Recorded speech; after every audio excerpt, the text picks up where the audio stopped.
Travailler lentement, c'est long, c'est embêtant, et finalement vous vous demandez si ce travail lent au piano est réellement bénéfique.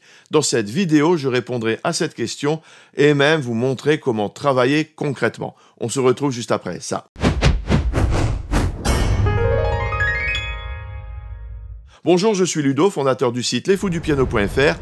Est-il vraiment nécessaire de jouer lentement au piano pour progresser ? Eh bien, oui. Je vais vous expliquer les avantages et ensuite je vous montrerai la méthode à suivre pour que ce travail lent soit vraiment efficace et que vous ne perdiez pas votre temps pour rien. Donc, restez bien avec nous jusqu'au bout. Commençons par les bénéfices. Pratiquer lentement permet de se concentrer sur chaque note, chaque mouvement, en assurant une précision technique. Cela améliore également votre lecture à vue, car vous avez plus de temps pour analyser les notes et les rythmes. En plus, cela renforce votre mémoire musculaire, rendant chaque morceau plus fluide et plus naturel.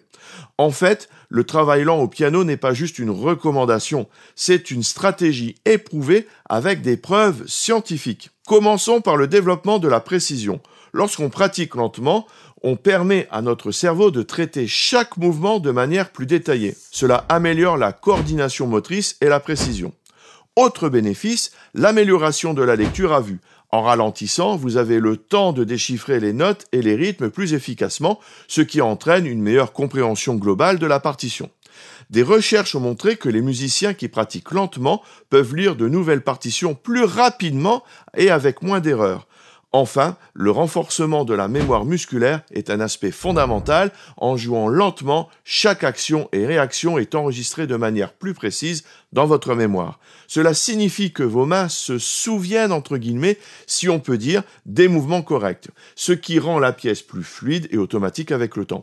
Donc, la pratique lente se révèle être un outil puissant pour développer une technique solide et une meilleure compréhension musicale. Voyons maintenant l'impact du travail lent sur l'expression musicale. En ralentissant, vous donnez à votre esprit plus de temps pour comprendre la structure et les émotions de la musique.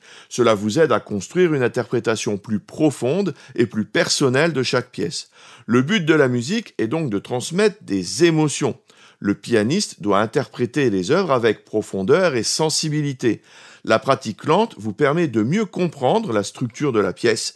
En jouant à un tempo réduit, vous avez le temps d'observer comment les différentes sections s'articulent entre elles, comment les thèmes se développent. Cette compréhension est nécessaire pour créer une interprétation cohérente. On ne lit pas juste des notes d'une manière robotique. Le fait de travailler lentement permet également d'exprimer différentes nuances. Par exemple, en jouant une phrase lentement, vous pouvez essayer différentes façons d'accentuer une note ou varier le volume. Cette exploration fine vous aide à développer votre propre jeu et à créer une interprétation unique. Nous avons parlé des bénéfices du travail lent, voyons maintenant comment le faire au mieux et pour ne pas perdre votre temps. Pour illustrer la démarche, je vais prendre un exercice issu de ma formation piano-solfège débutant. Je vous ai mis le lien de la formation en description si cela vous intéresse. Alors tout d'abord, bien entendu, vous ne touchez pas le clavier tant que vous ne maîtrisez pas la lecture solfiée et des deux mains. Je sais que jamais il ne vous viendrait à l'esprit de sauter l'étape du solfège et de passer directement au piano. Non, ça vous viendrait pas l'idée. Non, bien sûr. Non ? Bon, admettons que votre lecture soit faite. Tout d'abord, vous commencez par jouer la main droite lentement, en comptant tout haut et en articulant au maximum pour travailler votre agilité. Vous pouvez même utiliser un métronome. Bien entendu, vous prenez de tout petits passages à la fois, c'est-à-dire une mesure ou deux, plus une note pour vous aider à l'enchaînement. Et seulement quand vous maîtrisez chaque morceau, vous jouez la ligne entière. Ici, je le fais en entier directement, parce que sinon la vidéo durerait 4 heures. On va commencer par jouer la main droite de ce petit extrait de ma formation. On va jouer main droite seule en comptant tout haut. 1, 2, 1, 2, 1, 2, 1, 2, 1, 2, 1, 2, 1, 2, 1, 2, 1, 2. Avant de passer à l'étape suivante, il faut que tout soit maîtrisé.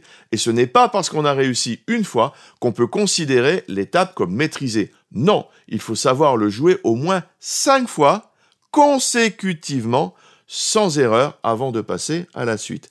Et c'est valable pour toutes les étapes que je vous présente ici. Ensuite, vous procédez de la même manière avec la main gauche. Petit passage plus une note, puis sur la ligne entière en comptant tout haut. Passons à la main gauche. 1, 2. 1, 2. 1, 2. 1, 2. 1, 2. 1, 2. 1, 2. 1, 2. 1, 2. Puis vous passez à la phase d'assemblage. Encore une fois, une mesure ou deux à la fois, plus une note pour l'enchaînement. Ce travail est primordial, surtout au début. Quand tout est connu, vous jouez la ligne entière, toujours en comptant tout haut. 1, 2. 1, 2. 1, 2. 1, 2. 1, 2. 1, 2. 1, 2. 1, 2. 1, 2. Et là, c'est fini? Eh bien non. Vous accélérez petit à petit jusqu'à obtenir la vitesse voulue. Utilisez votre métronome pour ajouter 5 ou 10 points à chaque fois. Mais n'accélérez que lorsque tout est au point à la vitesse précédente. Et petit à petit, on accélère.